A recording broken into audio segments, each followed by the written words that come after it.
Fox News remains the most watched cable news network despite the loss of Bill O'Reilly.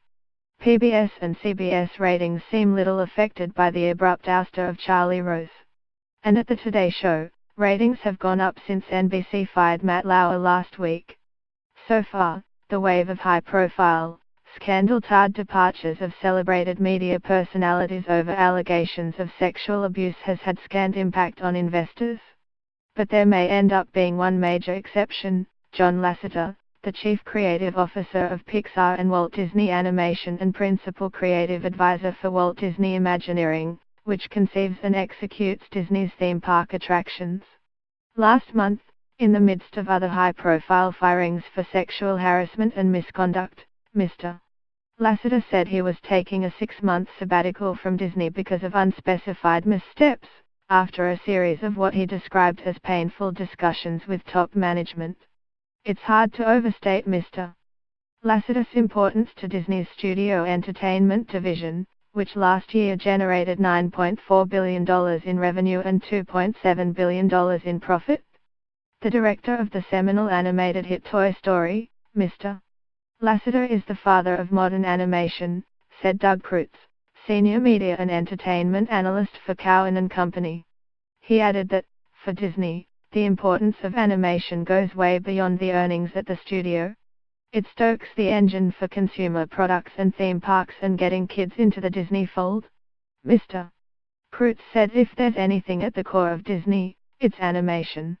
When Mr. Lasseter took creative control of Walt Disney Animation in 2006, after Disney's acquisition of Pixar, the venerable studio was essentially moribund, its animators demoralized by flops like Home on the Range. He brought Disney Animation back from the dead, said Michael Nathanson, senior research analyst at Moffett-Nathanson. Under Mr. Lasseter's leadership, the Disney studio has churned out a remarkable series of critical and financial hits: Tangled, Zootopia, Moa and 2013's Frozen, the biggest grossing animated film ever, soon to be a Broadway musical.